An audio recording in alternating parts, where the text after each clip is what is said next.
17 Gen 5 na VFC, version 2, and Umarex na G18C. Okay? So, kung pagdating sa realism, or kung naghahanap kayo ng realistic na GBB unit, go kayo dito sa mga Umarex natin. Kasi sila yung mga license ni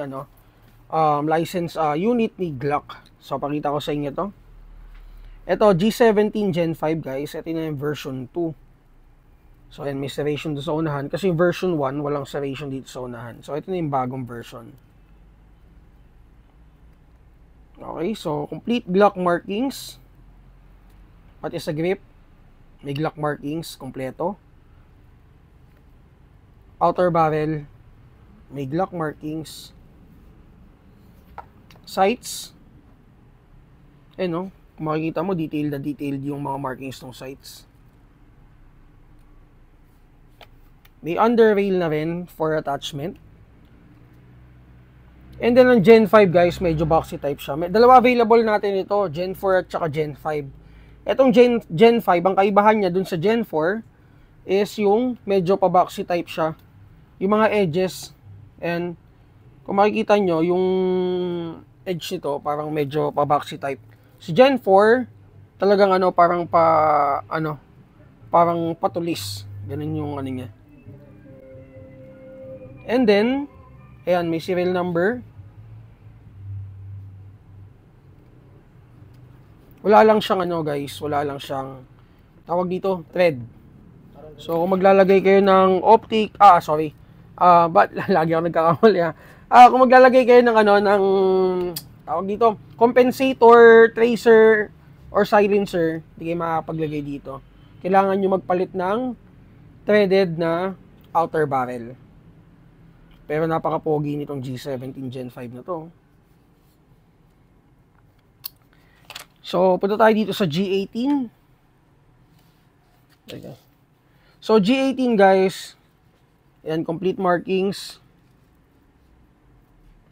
So, yun yung open niya sa taas. So, metal slide polymer frame. Lahat ng Glock natin, metal slide polymer yung frame. Ayan. So, ito, mga lang to, mga silicone lang to.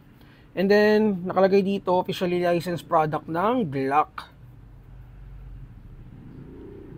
The best to si Umarex pagdating sa blowback. Talagang sobrang ganda, sobrang smooth, sobrang tigas ng blowback.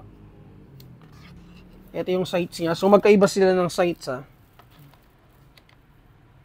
Naka U-type sight si G18. Pero the same naman sila, the same length. Pagdating dun sa upper slide, upper view, magkaiba din sila. And then si G18 guys, may selector. Yan for semi-auto, ito for full auto.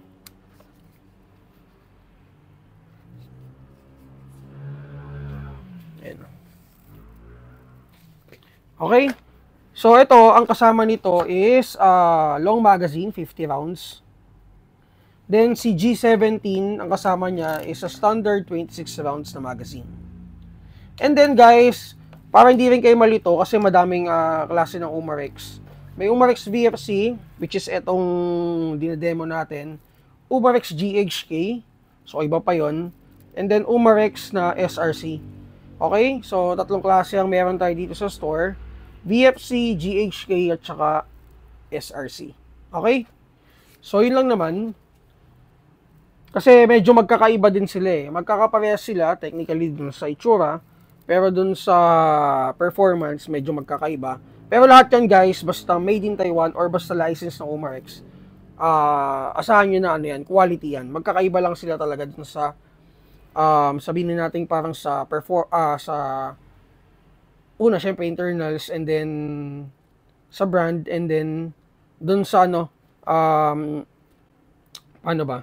Basta medyo magkakaiba talaga. Kasi si SRC, yun yung may dual power system na Umarex SRC G17 MOS at saka G19 na MOS. Ito wala tong MOS, regular lang din. And ayun, basta siguro matatry kong i-review naman siya by tomorrow para medyo mapansin yung nasa dulo ng nasa dulo ng dila ko yung yung gusto kong sabihin pero hindi ko masabi. Okay? So punta tayo dito sa testing ng unit. Check natin chrono. 300. 299. Okay, so medyo malamig dito sa store. Full auto natin. So bababa ko to. Ayan. Makita natin sa kanila yung blowback. Medyo mabilis to pag umarex. Grabe. Ganda. Sobrang paborito ko talaga pagka full auto tong G18. Sobrang smooth, sobrang suabe.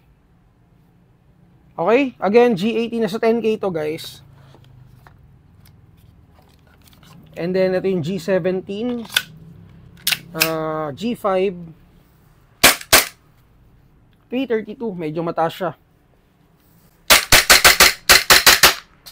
Smooth. Again, G17, G5 version 2 and G18C. Umarex VFC. Kung may mga tanong kayo, questions regarding units, mag-PM lang kayo sa page natin. And for COD and CC